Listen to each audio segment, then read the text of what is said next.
Hello student. देखो बेटा, आज के इस लेक्चर में हम नया चैप्टर स्टार्ट करने जा रहे हैं, न्यूटन्स लॉज ऑफ मोशन।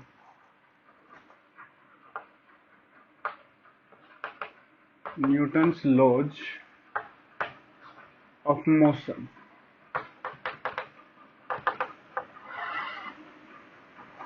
देखो, इससे पहले हमने काइनेमेटिक्स पढ़ा है, जिसमें हमने सिर्फ मोशन का इफेक्ट देखा था कि किसी पार्टिकल के पास एक्सेलरेशन आएगा तो उसकी वेलोसिटी में चेंजेज होंगी, उसकी पोजीशन चेंज होगी, वो डायरेक्शन चेंज कर सकता है, ये सब देखा अपन ने। लेकिन यहां पे हम देखेंगे cause of motion. Newton's laws of motion जो है वो कोज ऑफ मोशन को स्टडी करने का बात स्टडी करते हैं इसमें। तो कोज ऑफ मोशन मतलब अभी तक जो एक्सेलरेशन आ रहा था, जिसके कारण वेलोसिटी ऑफ पार्टिकल चेंज हो रही थी, उसके पीछे कौन रेस्पॉन्सिबल, ऐसा क्या हुआ उस पार्टिकल के साथ कि उसकी वेलोसिटी चेंज होगी या उसकी डायरेक्शन चेंज होगी या उसकी पोजीशन चेंज हो रही है, ऐसा क्या हो रहा है। तो उसके पीछे क्या क्या चीजें रेस्पॉन्सिबल है, वहां पे हम बात करेंगे, ये न्यूटन्स लॉज ऑफ मोशन की। ठीक है। तो देखो, लॉज ऑफ मोशन पढ़ने के लिए, मोशन के लिए जो सबसे जरूरी चीज है वो होता है फोर्स। तो सबसे पहले हम बात करेंगे फोर्स की बेटा। फोर्स,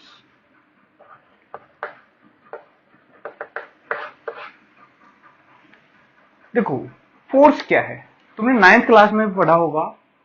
एनी पुश और pull to an object is called force.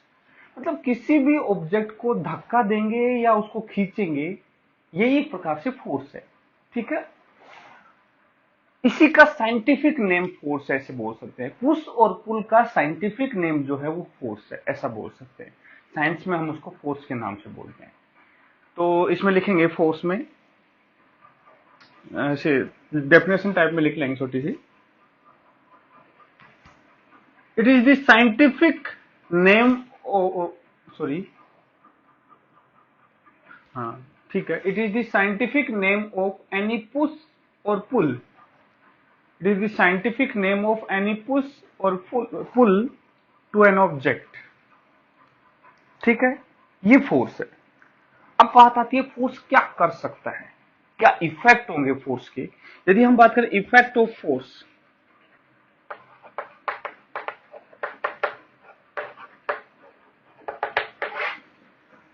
तो देखो इफेक्ट ऑफ फोर्स, यहां से भी एक फोर्स की डेफिनेशन आती है। क्या, फोर्स एक ऐसी चीज है जो रेस्ट में जो ऑब्जेक्ट है उसको मूवमेंट करवा सकती है। ठीक है। Can move a stationary object.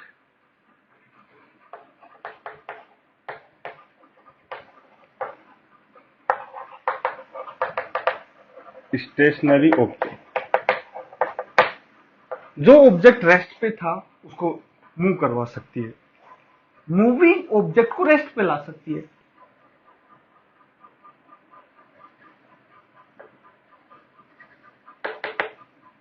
Force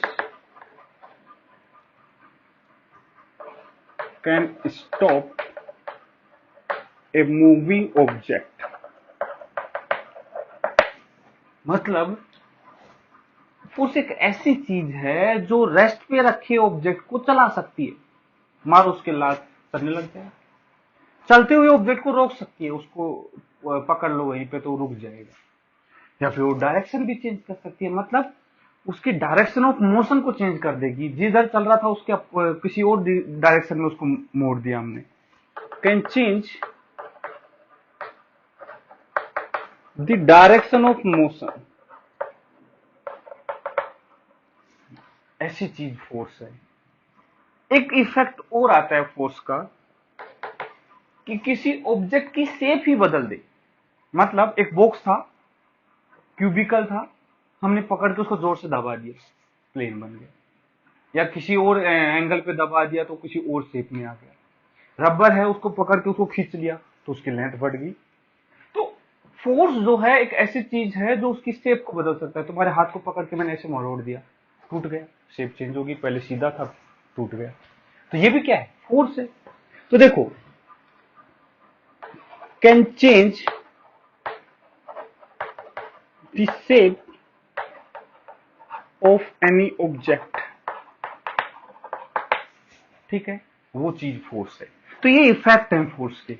हम न्यूटन्स लॉज ऑफ मोशन में सिर्फ ये 3 इफेक्ट ही देखेंगे कि रुकी हुए ऑब्जेक्ट को चला देंगे, चलते हुए को रोक देंगे, सीधे चल रहा है तो उसको घुमा देंगे। ये जो मोशन हम यहाँ पे स्टडी करेंगे, जो ये है शेप चेंज करने वाला, इसको हम आगे जाके कुछ आगे आने वाले मैकेनिकल प्रॉपर्टीज ऑफ सॉलिड में डिस्कस करेंगे कि कैसे से उसकी शेप को भी चेंज किया जा सकता है। तो ये कुछ इफेक्ट है फोर्स के, ठीक है।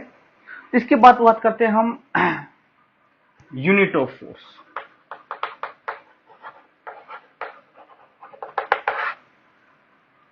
बेटा फोर्स की ऐसा यूनिट की यदि बात करें, ऐसा यूनिट न्यूटन होती है। न्यूटन के नाम पे ही इसको दिया न्यूटन, ठीक है बेटा। न्यूटन जो है वो होता है केजी मीटर पर सेकंड स्क्वायर, केजी मीटर पर सेकंड स्क्वायर ऐसा यूनिट है, इसलिए मास जो है वो केजी में आएगा, लेंथ मीटर में आएगी, टाइम सेकंड में आएगा। इसकी एक सीजीएस यूनिट भी होती है, मैंने बताया भी था पहले वहां भी यूनिट एंड डायमेंशन में। इसकी सीजीएस यूनिट क्या होती है बेटा? डाइन। डाइन जो है बेटा ये है सेंटीमीटर, सॉरी ग्राम सेंटीमीटर पर सेकंड स्क्वायर, ये होती है dyne. 1 dyne is equal to 1 gram centimetre upon second square, ये सीजीएस यूनिट है। और दोनों में कन्वर्जन भी करना बताया था, और मैंने कहा था ये याद भी रखना कि एक अकेला न्यूटन 1,00,000 डाइन के इक्वल था तुम्हारे लिए। तो देखो बेटा 1 न्यूटन इज इक्वल टू 10 की पावर 5 डाइन, ये वहां से निकाला था, कुछ नहीं है बेटा।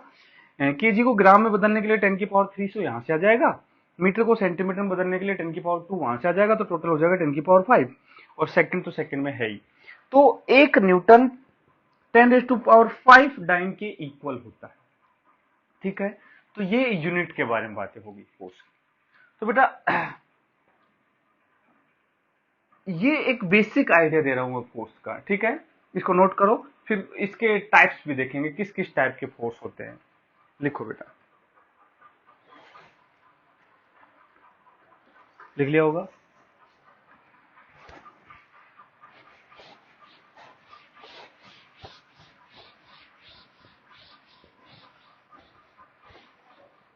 देखो बेटा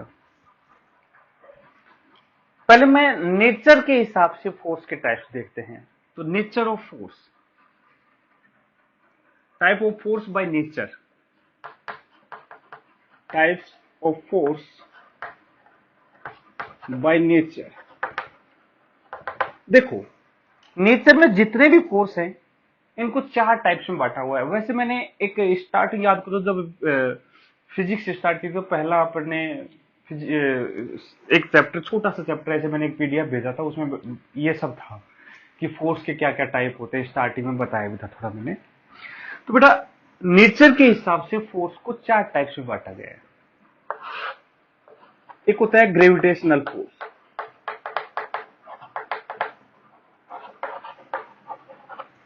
ठीक है। ग्रेविटेशनल फोर्स मतलब बेटा जो ग्रेविटी के कारण फोर्स जो लगता है, जो mg की जो बात करते हैं वो एक्चुअली ग्रेविटेशनल फोर्स है। हम जानते हैं कि जो अर्थ है वो हर ऑब्जेक्ट को अपनी तरफ खींचती है, ऐसे ही जितने भी प्लेनेट हैं उन सबका एक अपना ग्रेविटेशनल फोर्स होता है, जो कि F is equal to G m1 m2 upon r square ऐसा होता है। इसके बारे में पूरा वहां पे बताया था, चाहो तो वहां से थोड़ी बहुत चीजें इनको देख सकते हो। एक बेसिक आइडिया हमें पता होना चाहिए। वैसे आगे हम पढ़ेंगे, पूरा चैप्टर ही पढ़ेंगे ग्रेविटेशनल वाला। इसके बाद है एक है electromagnetic force,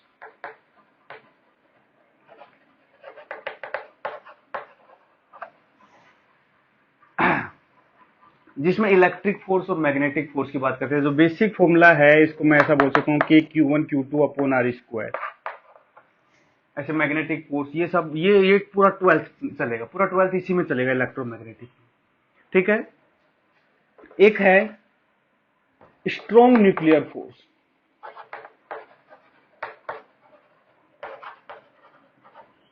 strong nuclear forces. एक होता है वीक न्यूक्लियर फोर्सेज।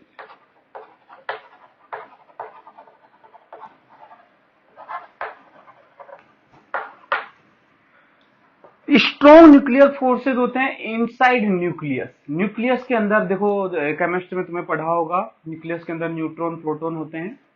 तो देखो इन न्यूट्रॉन प्रोटॉन को कौन बाउंड करके रखता है, ये कैसे एक साथ इकट्ठा हो रखे हैं, तो वो बताता है स्ट्रॉन्ग न्यूक्लियर फोर्स। वैसे देखा जाए तो इन सब फोर्स में से सबसे ज्यादा स्ट्रॉन्ग जो होता है वो स्ट्रॉन्ग न्यूक्लियर फोर्स ही होता है। ठीक है।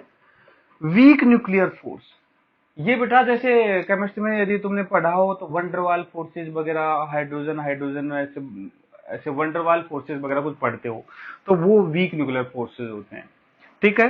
ये वीक नाम है, वैसे सबसे वीक नहीं है, सबसे वीक होता है ग्रेविटेशनल फोर्स। सोचो ग्रेविटेशनल फोर्स सबसे वीक है, उसके बावजूद भी सन जो है अर्थ को अपने चक्कर लगवा रहा है। तो सोचो जो सबसे कमजोर फोर्स है वो इतना कुछ कर रहा है, तो स्ट्रॉन्ग न्यूक्लियर फोर्स कितना स्ट्रॉन्ग होता होगा। ठीक है बेटा।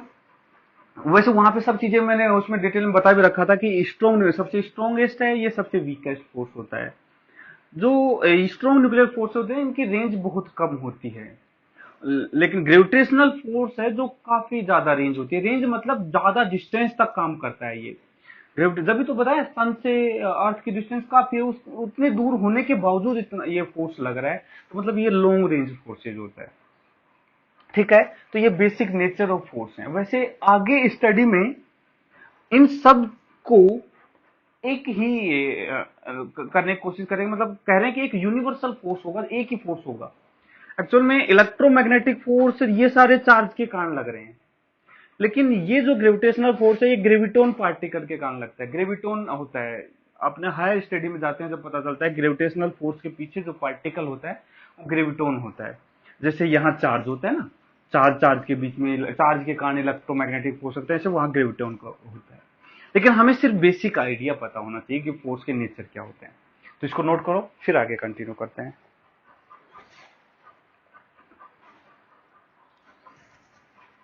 इसके बाद देखो बेटा, हम टाइप्स ऑफ फोर्स जो है एप्लीकेशन के हिसाब से देखते हैं कि जैसे अप्लाई करते हैं जब फोर्स, तो टाइप्स ऑफ फोर्स में दो टाइप के होते हैं एप्लीकेशन के बेसिस पर।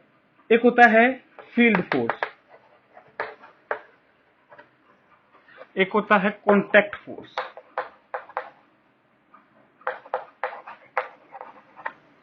देखो फील्ड फोर्स, इसको नॉन कॉन्टैक्ट फोर्स भी बोल सकते हैं।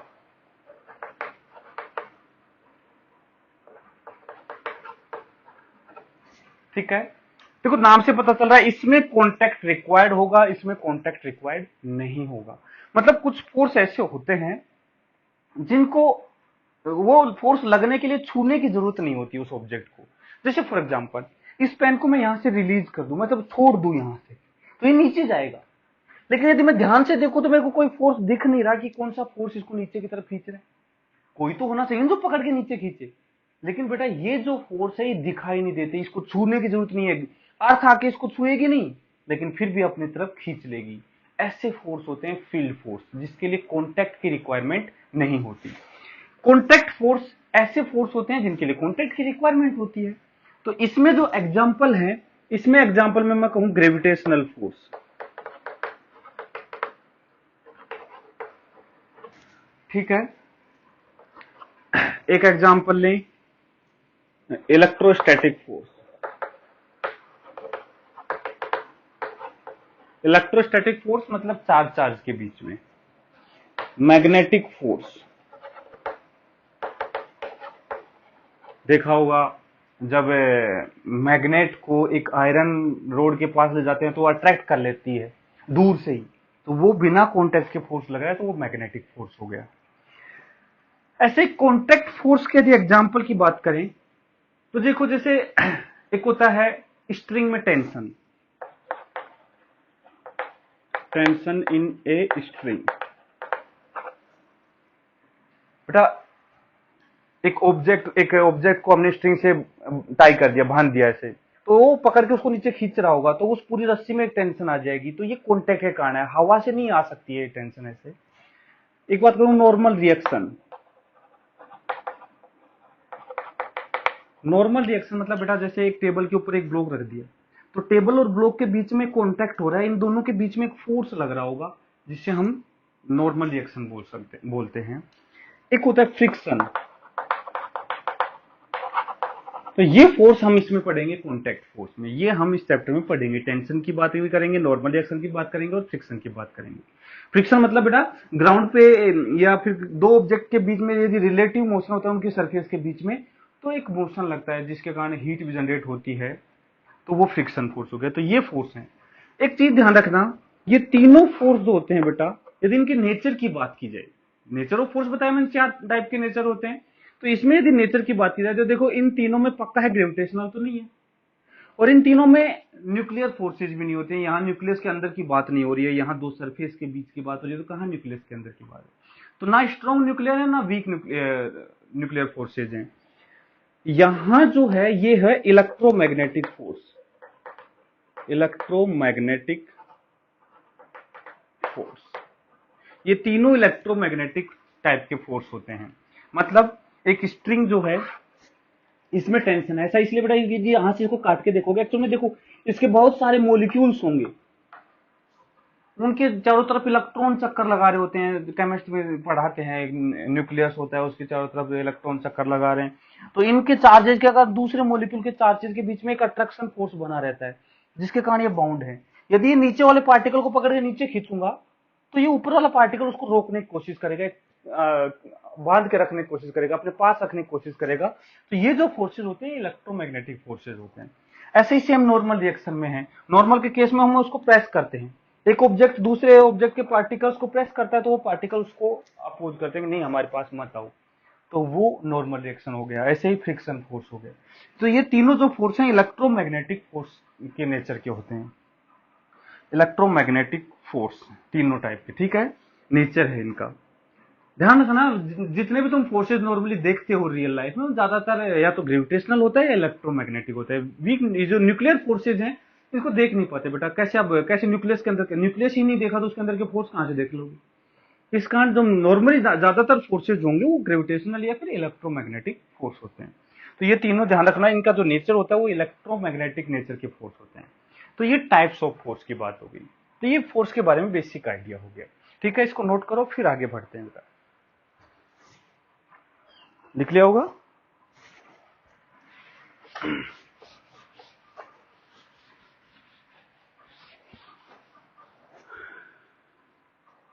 इसके बाद देखो हम बात करेंगे इनर्शिया।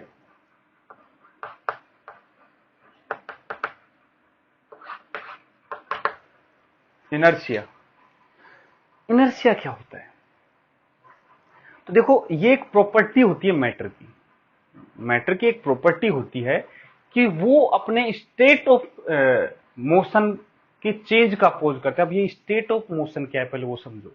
स्टेट ऑफ, देखो जैसे एक होती है स्टेट ऑफ रेस्ट, मतलब कोई ऑब्जेक्ट यदि रेस्ट पे है तो उसकी जो स्टेट है वो स्टेट ऑफ रेस्ट हो गई। स्टेट ऑफ मोशन मतलब वो मोशन में कांस्टेंट वेलोसिटी चल रहा है तो स्टेट ऑफ मोशन हो गया उसका। तो ये जो स्टेट है मतलब वो रुकी हुई है या चल रही है तो इस डायरेक्शन में चल रही है। इस स्टेट में चेंज का अपोज करने की जो प्रॉपर्टी होती है वो इनर्शिया होता है। जैसे फॉर एग्जांपल यदि मैं कहूं एक ट्रक है और एक साइकिल है, एक ट्रक और एक साइकिल, हम दोनों को इक्वल फोर्स लगा के दोनों को धक्का दे रहे हैं, पुश कर रहे हैं हम दोनों ऑब्जेक्ट को, साइकिल को भी और ट्रक को भी। लेकिन साइकिल तो बड़ी आसानी से चलने लग जाती है लेकिन ट्रक नहीं चलता। ऐसा क्यों? क्योंकि ट्रक जो है बेटा उसका इनर्शिया ज्यादा है, उसकी जो ये प्रॉपर्टी है जो चेंज का अपोज कर रही है वो नहीं चलना चाहता, वो ज्यादा रजिस्ट करता है, साइकिल कम रजिस्ट करती है। तो ये जो रजिस्ट करने की जो प्रॉपर्टी है इसको हम इनर्शिया बोलते हैं। इसको हम मास से रिलेट कर सकते हैं।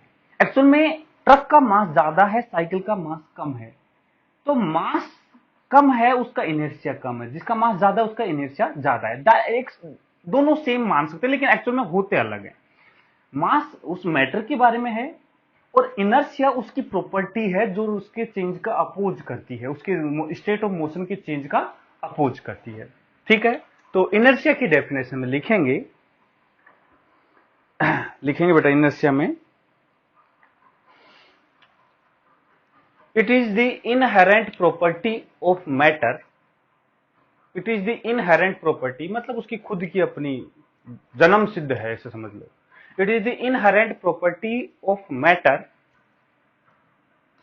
by virtue of it, it is the inherent property of matter by virtue of it try to oppose the change in state of motion, try to oppose the change in state of motion। ठीक है, मतलब resist करेगा, इस एक प्रकार से ये resist करेगा उस चेंज के लिए। तो वो जो प्रॉपर्टी है उसको हम क्या बोलते हैं? इनर्शिया। आगे लिख लेना, an object which have larger mass, an object which have larger mass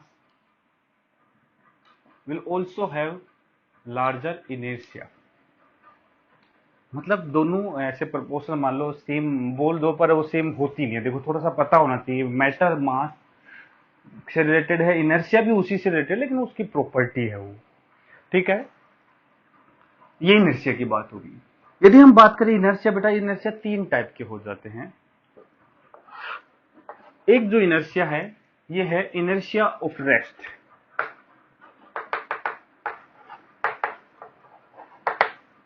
एक इनर्शिया है इनर्शिया ऑफ मोशन, एक है इनर्शिया ऑफ डायरेक्शन।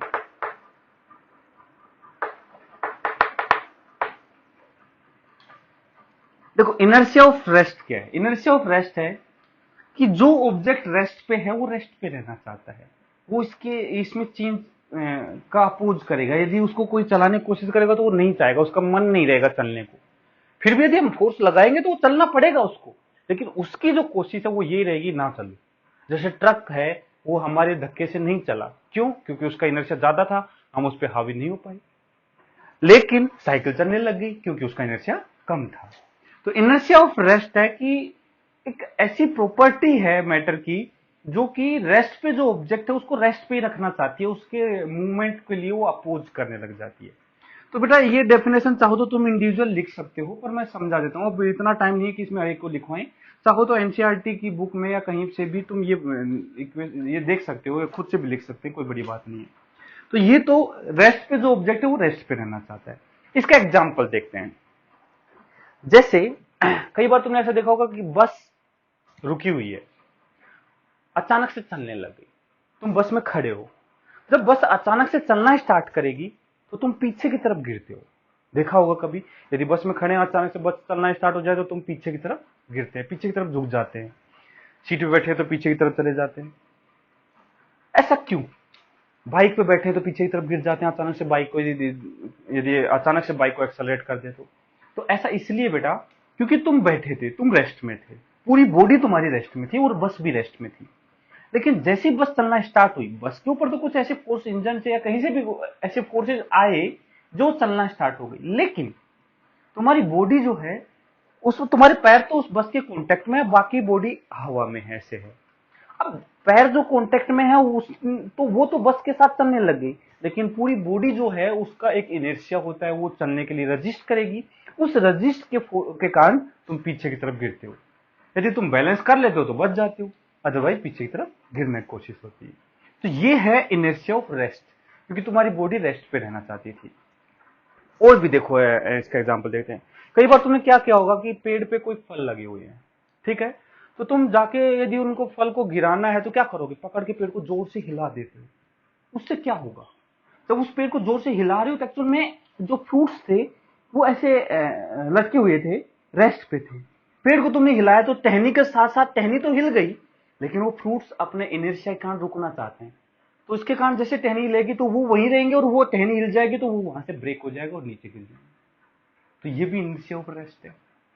कई बार तुमने ऐसा किया होगा, एक कंबल है, उसको झटकाना है, उसमें डस्ट पार्टिकल्स को रिमूव करना है उससे, तो क्या करोगे? या तो उसको पकड़ के जोर से ऐसे झटका दोगे, या फिर उसको लकड़ी से या किसी डंडे से ऐसे पीटोगे, उससे क्या होगा, वो डस्ट पार्टिकल अलग होने लग जाते हैं। ऐसा क्यों? क्योंकि देखो वो रेस्ट पे थे, डस्ट पार्टिकल भी और कंबल भी रेस्ट पे था, लेकिन तुमने जैसे उस कंबल को पकड़ के ऐसे झटकाया, उससे क्या हुआ, कंबल्स के मोलिक्यूल्स एक दूसरे से जुड़े हुए थे, लेकिन जो डस्ट पार्टिकल वो इतना अच्छे से बाउंड नहीं था उसके साथ। तो ऐसे तुमने इसको झटकाया तो जो डस्ट पार्टिकल थे वो इनर्शिया के कारण दूर हो जाएंगे उससे और वो अलग हो जाएंगे, तो डस्ट अलग हो जाएगी और कंबल अपने पास हो जाएगा। तो इस टाइप से, तो ये इनर्शिया ऑफ रेस्ट है बेटा। ऐसे ही हॉर्स राइडिंग कर रहे हैं तो अचानक से घोड़ा दौड़ने लग जाए या अचानक से घोड़ा रुक जाए, तो घोड़ा दौड़ने लगेगा तो हम पीछे की तरफ जाके गिरेंगे, घोड़ा रुकेगा तो हम आगे की तरफ जाके गिरेंगे। तो यदि रुका हुआ था अचानक से मोशन में आ रहा है और हम रुकना चाहते हैं तो वो इनर्शिया ऑफ रेस्ट हो गया। ऐसे इनर्शिया ऑफ मोशन देखो इसी का थोड़ा सा अलग है बस। इनर्शिया ऑफ मोशन मतलब जो ऑब्जेक्ट मोशन में है वो हमेशा मोशन में ही रहना चाहता है, ठीक है। जैसे बस चल रही है, कंटिन्यूसली चल रही है, अचानक से कुछ सामने आ गया, ब्रेक लगा दी, ब्रेक लगाते हम क्या होंगे, आगे। इसका मतलब हम आगे क्यों गए, एक्चुअल में हम आगे इसलिए गए क्योंकि हम मोशन में थे, हमारे पास इनर्शिया ऑफ मोशन था, मतलब मोशन है, अब हम उसको चेंज नहीं करना चाहते, अब मोशन है तो हम उसको खत्म नहीं करना चाहते, लेकिन ब्रेक लगाते ही गाड़ी तो रुक गई, लेकिन हम आगे की तरफ गए क्योंकि हमारे शरीर के पास एक इनर्शिया था मोशन का जो कि वो चेंज नहीं करना चाहता था, तो वो आगे जाके गिर गया, ठीक है। ऐसे ही और एग्जांपल लें, इनर्शिया ऑफ मोशन का यदि एग्जांपल लें तो ये हो गया। दूसरा, ट्रेन चल रही है, चलती हुई ट्रेन में तुम ऐसा करो, ट्रेन लगातार कांस्टेंट वेलोसिटी से मूव कर रही है, तुम्हारे हाथ में एक बॉल है, चलती हुई ट्रेन में यदि तुम बॉल को हवा में फेंकोगे तो थोड़ी देर बाद तुम्हारे हाथ में फिर से आ जाएगी, फिर हवा में फेंकोगे फिर से आ जाएगी। रुकी हुई ट्रेन है, रुके हुए प्लेटफॉर्म पर तुम किसी बॉल को हवा में फेंक रहे हो तो समझ में आता है कि ये वर्टिकल प्लेन में प्रोजेक्टाइल मोशन, वर्टिकल प्लेन में मोशन है, तो ये ऊपर जाएगी और आ जाएगी। लेकिन सोचो जब ट्रेन चल रही है, तो जब तुमने फेंका था उसके बाद तो तुम आगे चले जाने चाहिए थे, बॉल तो हवा में, वो तो पीछे रह जानी चाहिए थी, लेकिन क्या ऐसा होता है, नहीं। तुम यदि कांस्टेंट वेलोसिटी से ट्रेन चल रही हो तो तुम फेंकोगे तो तुम्हारे हाथ में आएगी। ऐसा इसलिए क्योंकि ऐसा नहीं केवल तुम चल रहे हो, तुम्हारे साथ साथ वो बॉल भी चल रही होती है। तुमने जब फेंका नहीं था उसको तो तुम्हारे हाथ में थी, तुम्हारे साथ साथ बॉल भी चल रही थी, लेकिन जैसे तुमने उसको फेंका तो वो जो वेलोसिटी तुम्हारे पास है वो तो बॉल के पास भी तो है, जिसके कारण उसको एक हॉरिजॉन्टल डायरेक्शन में डिस्प्लेसमेंट मिलता रहेगा और वो पूरा मोशन ऊपर करके यहाँ पे आ जाएगी। तो ग्राउंड के रिलेटिव में वो एक प्रोजेक्टाइल मोशन होगा, तुम्हारे रिलेटिव में एक वर्टिकल मोशन है, लेकिन उस केस में वो हॉरिजॉन्टल प्रोजेक्टाइल होगी, ग्राउंड टू ग्राउंड प्रोजेक्टाइल वाला केस बन जाएगा। समझ पा रहे हो?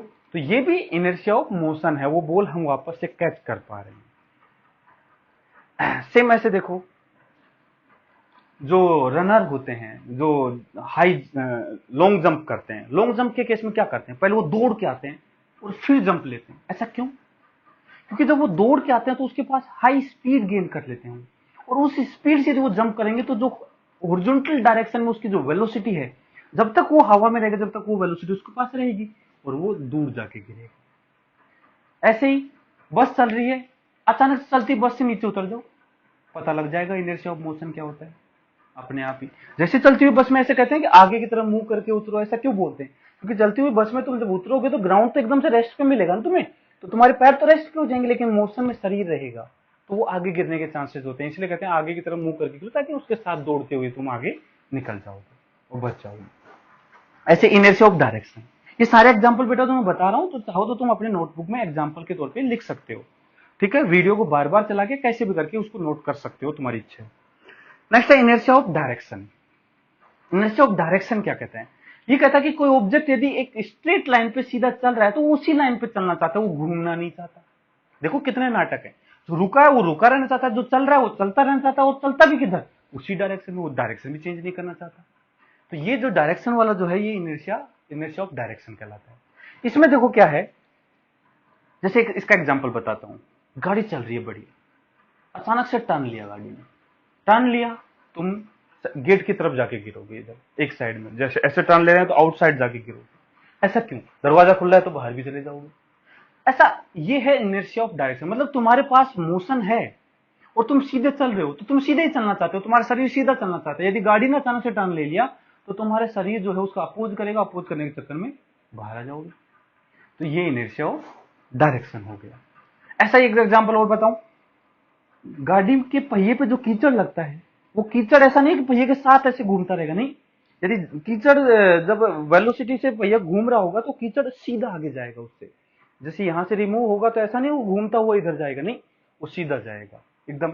जैसे मान लो हम एक पत्थर को एक रस्सी से बांध के ऐसे घुमा रहे हैं, घुमाते घुमाते किसी एक पॉइंट पर रस्सी ब्रेक हो गई, तो रस्सी ब्रेक हो गई तो ऐसा नहीं वो पत्थर ऐसे घूमता हुआ जाके गिरेगा, नहीं, जहां पे ब्रेक हुई है वहां से वो सीधा का सीधा टेंजेंशियल जाएगा उस सर्कल के। तो वो है इनर्शिया ऑफ मोशन, वो सीधा जाना चाहता था, उसको कोई ऐसा चीज मिली ही नहीं जो उसको घुमा दे। ये है इनर्शिया ऑफ डायरेक्शन। ठीक है, तो ये इनर्शिया के बारे में समझाया मैंने, इसको नोट कर लो। एग्जाम्पल बोर्ड के लिए बताइए बेटा, ये जो 11th क्लास में एग्जाम होंगे सब्जेक्टिव टाइप के, उसमें एग्जाम्पल पूछे जा सकते हैं, एक्सप्लेनेशन पूछा जा सकता है। ठीक है, नोट कर लो इनको, लिख लिया होगा बेटा। अब आगे बढ़ते हैं।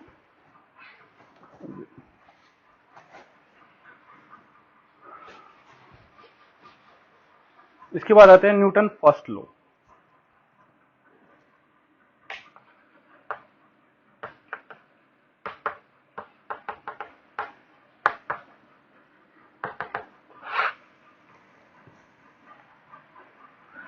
न्यूटन फर्स्ट लॉ, इसको बेटा लॉ ऑफ इनर्शिया भी बोलते हैं।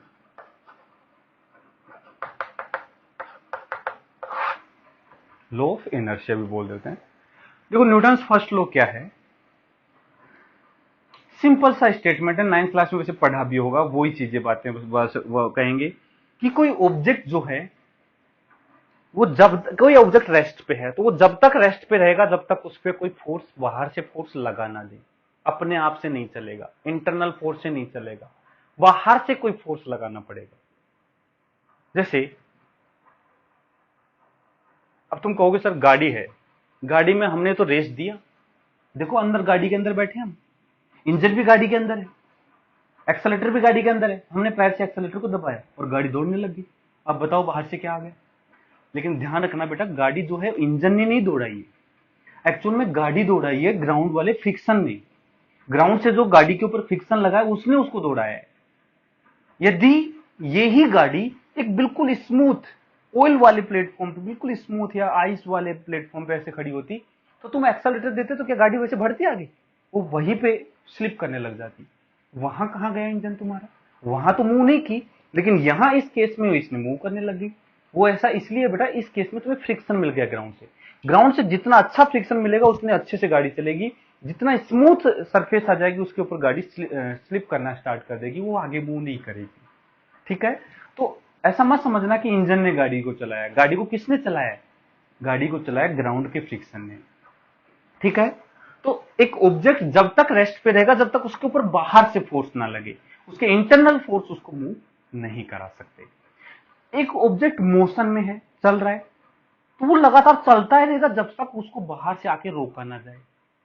जैसे एक एरो, मैंने एक एरो रिलीज किया यहां से, या फिर गन से बुलेट फायर किया, तो वो लगातार आगे बढ़ रही है, वो गिर रही है, उसका रीजन अलग है कि उसके ऊपर ग्रेविटेशनल फोर्स लग रहे हैं, लेकिन वो आगे कंटिन्यूसली बढ़ती जा रही है। जैसे एग्जांपल, एक सरफेस है जिसके ऊपर मैंने एक बॉल ली और बॉल को रिलीज कर दिया ऐसे, तो वो लगातार चलती जाएगी, लेकिन ऐसा होता है कि वो थोड़ी दूर जाके रुक जाती है।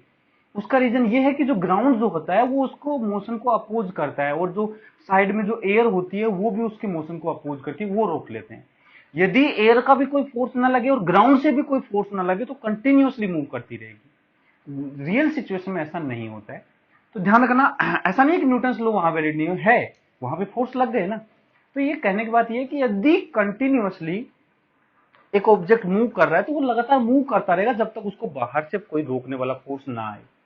एक ऑब्जेक्ट रेस्ट पे तो रेस्ट पे रहेगा, एक ऑब्जेक्ट सीधा चल रहा है तो सीधा ही चलता रहेगा, रोटेट नहीं करेगा, डायरेक्शन चेंज नहीं करेगा जब तक कोई फोर्स उस पर बाहर से ना लगाया जाए। इसका मतलब न्यूटन फर्स्ट लॉ बताता है कि स्टेट ऑफ मोशन, देखो लॉ ऑफ इनर्शिया इसलिए बोल दिया इसको क्योंकि इनर्शियल प्रॉपर्टी भी तो यही कहती है कि वो अपने स्टेट ऑफ मोशन में चेंज का अपोज करता है। तो फर्स्ट लॉ भी इन लॉ ऑफ इनर्शिया ही है, तो इसमें नोट करेंगे बेटा। According to Newton first law, according to Newton's first law, an object an object will remain in rest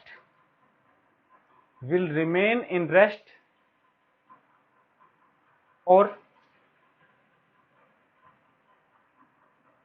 in uniform motion until and unless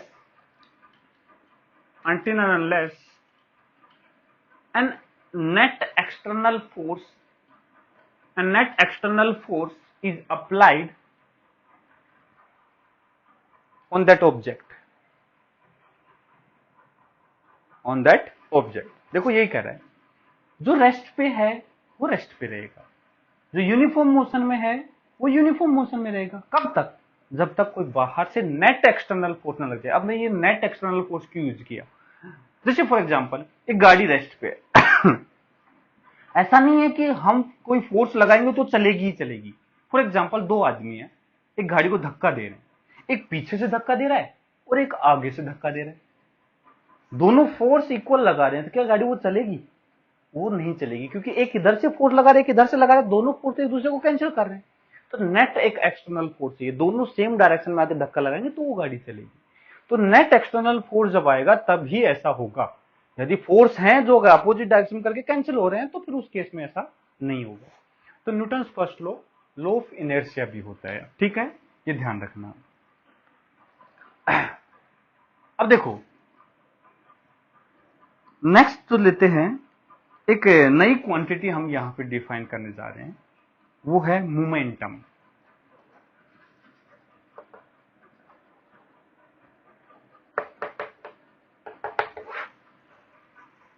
first law इतना ही था बेटा, इसमें कोई खास नहीं है। मोमेंटम क्या होता है? देखो तुमने ये फॉर्मूला पढ़ा होगा, P is equal to m into v. ये तो फॉर्मूला ठीक है, लेकिन उसकी डेफिनेशन क्या है? क्या चीज ये एम इन टू वी क्या है? क्या है मोमेंटम? जैसे फोर्स को मैंने कहा पुल और पुश है, मोमेंटम क्या है? तो मोमेंटम होता है बेटा क्वांटिटी ऑफ मोशन। मोमेंटम होता है क्वांटिटी ऑफ मोशन।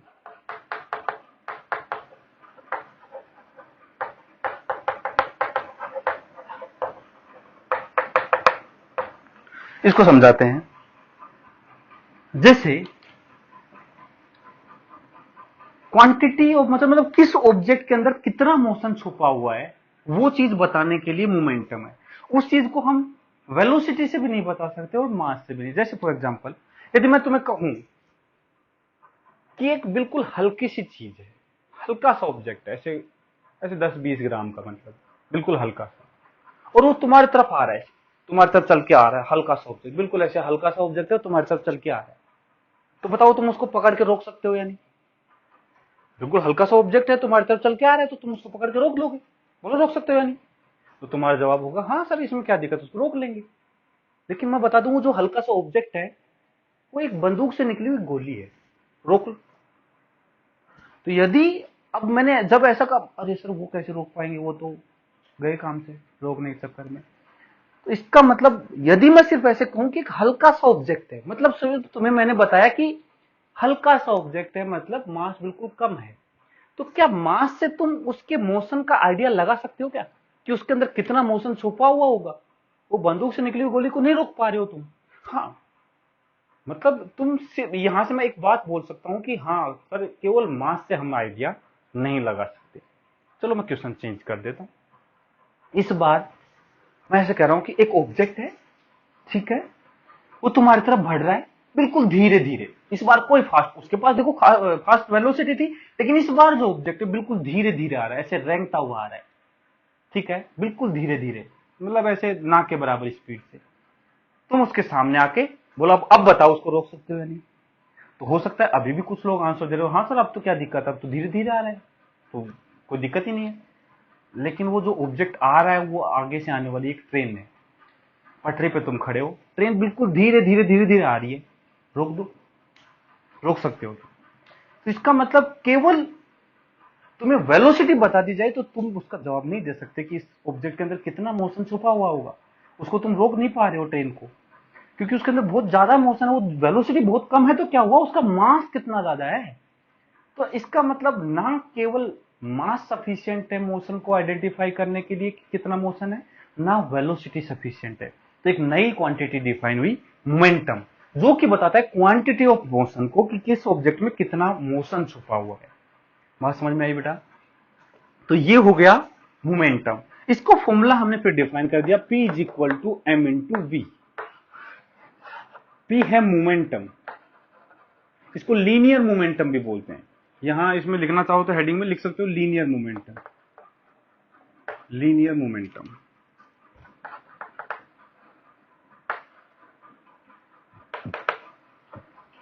ये है mass of object,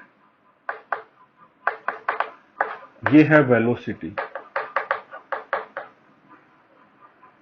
vector quantity होती है तो वेक्टर लगाएंगे तो ये वेलोसिटी की डायरेक्शन में होगी। तो मतलब मोमेंटम क्वांटिटी ऑफ मोशन को बताता है और ये होते हैं मास इनटू वेलोसिटी के इक्वल, और एक वेक्टर क्वांटिटी होती है, इसकी डायरेक्शन वेलोसिटी की डायरेक्शन में होती है। ये सब चीजें इससे क्लियर हो गई है, ठीक है।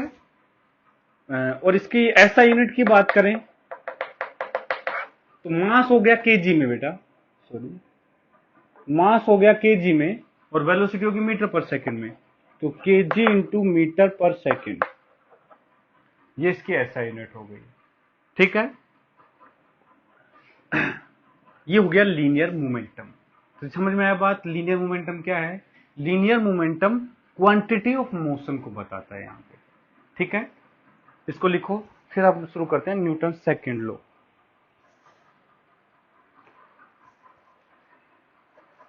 लिख लिया होगा?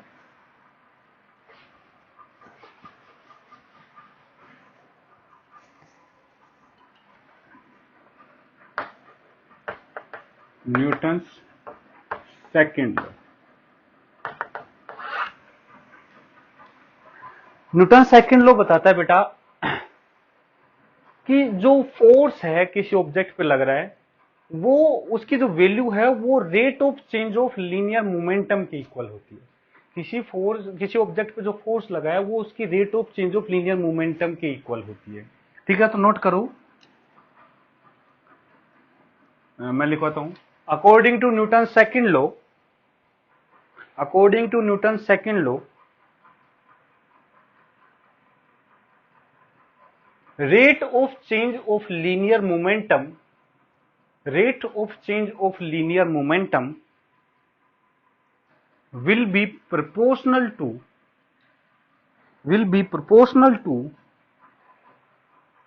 the net external force applied, the net external force applied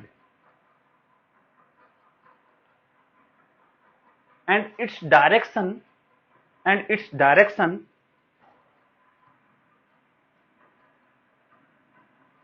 it's direction मतलब direction of change in momentum, ठीक है। लिख लेना ब्रैकेट में, direction of change in momentum, bracket बंद, its direction will be in the direction of net force, will be in the direction of net force, जिधर हम net force लगाएंगे उसी डायरेक्शन में होगी।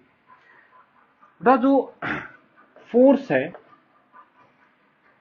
एवरेज फोर्स की यदि बात करूं मैं पहले, ये delta p upon proportionality constant यहां 1 होता है बेटा, ठीक है ना। प्रोपोर्शनल था मतलब प्रोपोर्शनलिटी कांस्टेंट 1 था, तो मैंने इसको सीधा लिख दिया f equal to delta p upon delta t. ये एवरेज फोर्स है क्योंकि मैंने डेल्टा यूज में लिया है, चेंज इन लीनियर मोमेंटम, और वो भी वेक्टर क्वांटिटी है बेटा। तो फोर्स भी वेक्टर है, ये भी, तो डायरेक्शन चेंज इन मोमेंटम के डायरेक्शन में होगी। तो एवरेज फोर्स हो गया delta P change in momentum upon time taken. मतलब मैं इसको बोल सकता हूं P final minus P initial divide by delta t, ये एवरेज फोर्स आएगा। यदि हम बात करें इंस्टेंटेनियस फोर्स की,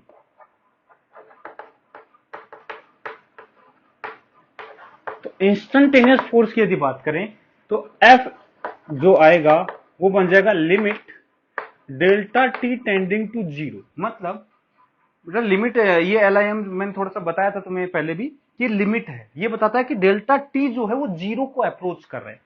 मतलब जो टाइम इंटरवल ले रहे हैं वो बहुत छोटा है, तो इनफाइनाइटली स्मॉल टाइम इंटरवल है, उसके लिए delta p upon delta T जो है, तो ऐसे केस में हम क्या करते हैं, जो डेल्टा है वो डी बन जाता है, डिफरेंशियल बन जाता है, तो ये बन जाएगा डीपी अपॉन डी टी। इसका मतलब एफ जो है वो होता है dp अपॉन dt। ये है न्यूटन सेकंड लॉ।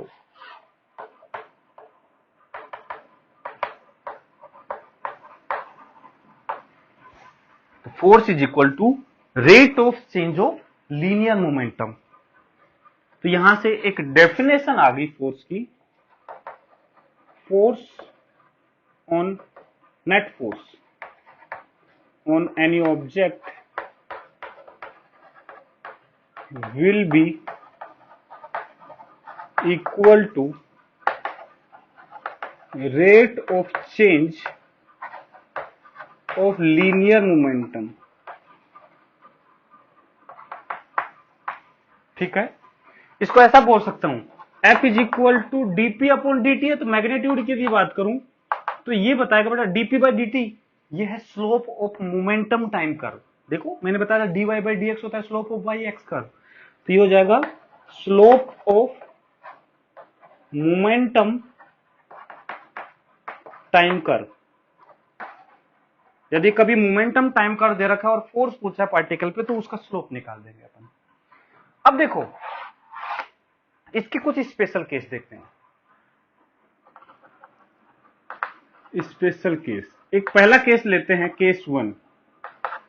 केस 1 में क्या लेते हैं, व्हेन mass of object